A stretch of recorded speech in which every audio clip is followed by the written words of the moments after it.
In the brief life of this channel, our focus has been to vindicate and give justice to the Quran. So far, we've been busy trying to build a sense of a true methodology, while carefully treading the shifty sands of history and language, fields that are generally on the decline. Today, we'd like to shift the question over to mathematics, and ask, what makes geometry and mathematics so special, so useful? What is it about the study of planes, lines, points, and surfaces that's so enticing, so redeeming to the engineer, the architect, the mechanic, and why does it seem that every noteworthy progress that humanity has made, at least in recent memory, involves some inventive form of mathematics? Why the sudden leaps and vaults that we've been experiencing, more frequently these days than ever, and in so many fields, owe their meteoric zeal to the mathematical component within it, to calculation. More than that, to exceedingly faster forms of calculations, algorithms they're called, to where units of measurements are fast eclipsing each other by the year in quest for faster, more satisfactory means, which we find, with some much-needed, slower thinking, to be delivered to the task of, let's say, the domestication of uncertainty, a strange form of lottery. In ancient Greece, particularly around the time of Plato, it was rumored that there once hung a sign above the entrance of the Pythagorean Academy reading, "Let no one ignorant of geometry enter here." Why was geometry so highly extolled and language, as it appears in Plato's Cratylus, devalued? The answers always seem to loop back into the concept of innate ideas, which is what mathematics really symbolizes. A neutral, all-encompassing and universally accessible world of forms, of ideas, a world to which we all have equal access, in which we're all steeped. To the Platonists, it's the teeming world of forms. To Spinoza, it's the infinite substance. To Heidegger, it's Dasein. To Newton and others, it's space-time. To arguably the greatest thinker in the history of Western philosophy, Immanuel Kant, the basis for whose voluminous library of critiques is that of the existence of a world of a priori truths, a world in which the mind is as firmly based as the body happens to be on Earth.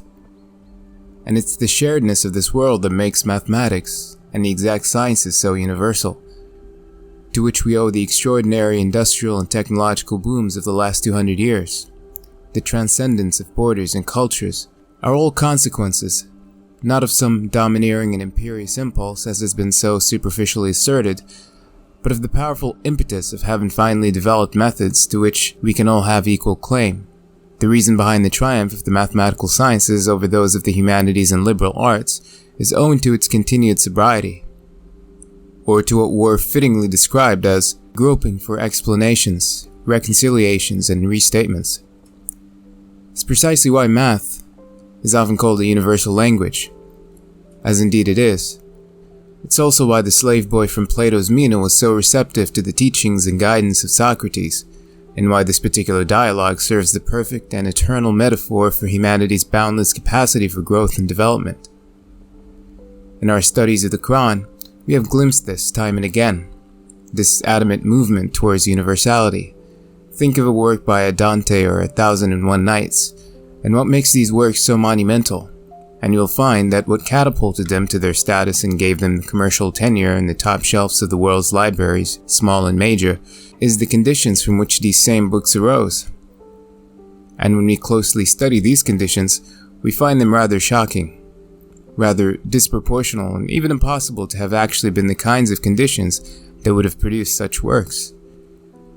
This is what we discovered about the Quranic use of the word would in the last video, and as impossible, as borderline ironic as the circumstances that brought us some of the world's greatest pieces of work, so were the circumstances in which the Quran's revelation took place.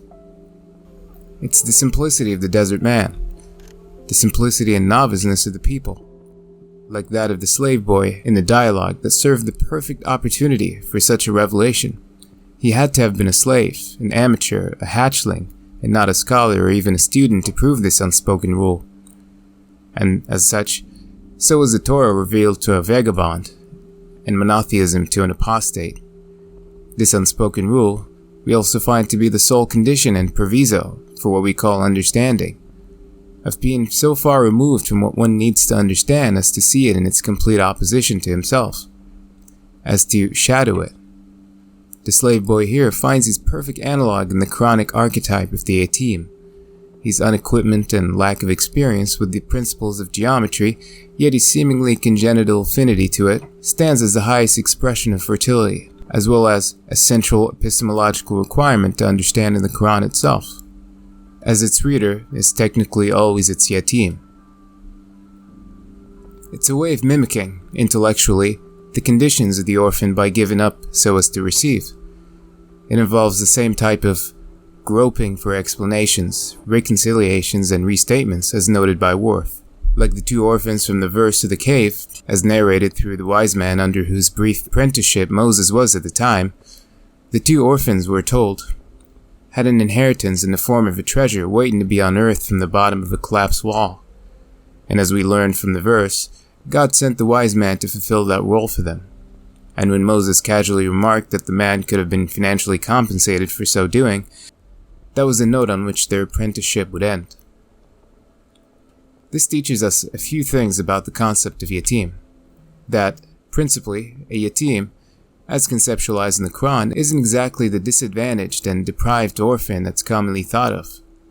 It's not necessarily lacking biological parents that makes one a yatim, but rather their openness to receive something.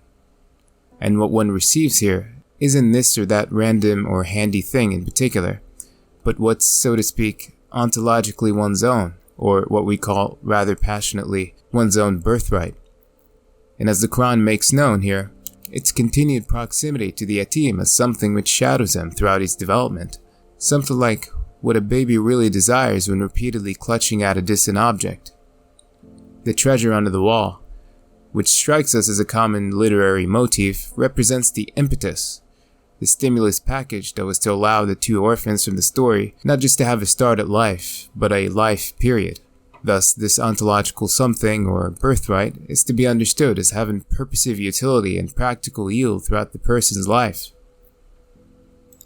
It's something we always approximate, and therefore instinctively idealize, when we invest in companies, in dreams, in projects, in ideas, and what's more lucrative than all of these combined is the investment in individuals in their quest towards self-betterment, which is code for increasing one's receptivity and eligibility to that something, which further tells us that this something is a something which is also a bundle of things, a whole of parts, that one slowly and gradually assembles by continued self-development and self-adjustment throughout their life. A baby clutching its fist for the first time at a distant object is therefore more than what it seems to be.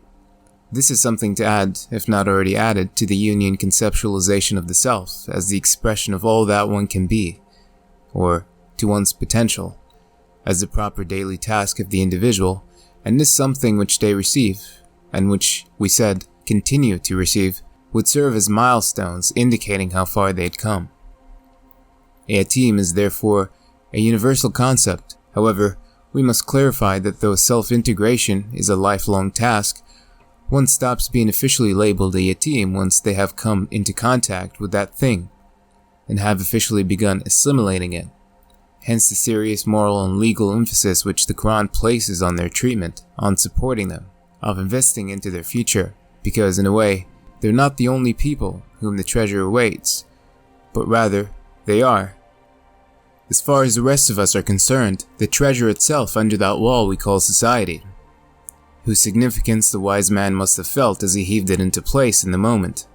Thus God exercises upon us the same moral onus which he demanded and demonstrated of the wise man in that verse. Linguistically, orphan, which in Arabic is yatim, is the same word used to describe a process of integration, of completion. If there are 28 days in February, and we're only at day 15, then February requires 13 additional days to be considered a complete month. It can also be used to mean fulfill, as in the famous third verse of Surah 3, or the example from the story of Moses, where God had rendezvoused with Moses for 30 days, then completed or fulfilled them with an additional 10. Thus the whole project for whose sake the rendezvous was taken place, which was the inscription and teaching of God's commandments, needed exactly 40 nights to be fulfilled. It's just as when an aspiring company sets up a crowdfunding campaign with a certain financial goal in place, a number that would cover the expenses needed to get it off the ground. But it's not the number that matters, but the sense of completion which the number brings, Thus the significance of it is not so much numerical as conceptual. To add, a yatim is a certain someone that stands in need for a specific purpose or task in life, inasmuch as a person is a specific person who happens to have been born in a specific place, with these specific qualities, personality, predisposition, strengths, and weaknesses, which is what is meant when we said shadows him. As such, it must be kindred and complementary to him, a perfect match, the right tool whose grip in his hand he feels with a different pulse, that allows him to start operating as a productive and contributing member of society, just as the completion of the month of February has systematic connotations on the continuity of the lunar solar calendar and the particular company on the niche or market within which it seeks to operate, and the yatim on the community that hosts him. We can say that this catalyst is to the yatim his passion, what philosophy was to Plato or telecommunications were to Tesla and Macroni. But as a collective expression of the yatim archetype, as no doubt it is, humanity stands as the eternal beneficiary of the exchange between Socrates and the slave boy, as regards the universal world of geometry, only that this universal world of ours that we're concerned with in this video is espoused by the Quran.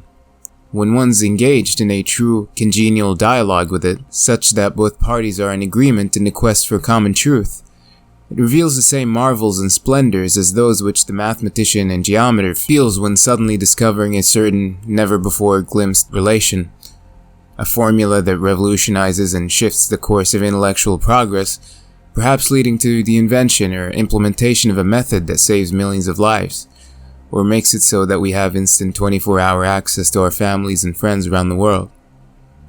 And if it is the case that the slave boy's receptiveness to geometry stems from the innateness of mathematical thought, that is, the fact that we already possess it in some congenital form, we here propose that the Quran is every bit as mathematical in nature as that which Socrates walks the slave boy through in the dialogue. And why shouldn't we expect that from a book whose author is the very geometer of the universe? If it is indeed to be, as he put it, a guidance to all people, we must expect it to render no less a service and enlightenment than other fields have been able to in modern times. That is, once the right methodology is adopted and taught. In fact, Quranic language formulations are mapped over highly meticulous mathematical and arithmetical equations.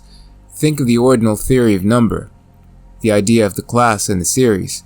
Those are all what's known as a priori truths or pure intuitions. They're what Kant spends so much of his prolegomena grappling over, understanding apart from the whole, say, deducing class relations or differentiating cardinal from ordinal numbers, are all phenomena to which the Quranic diction must give the clearest possible expression.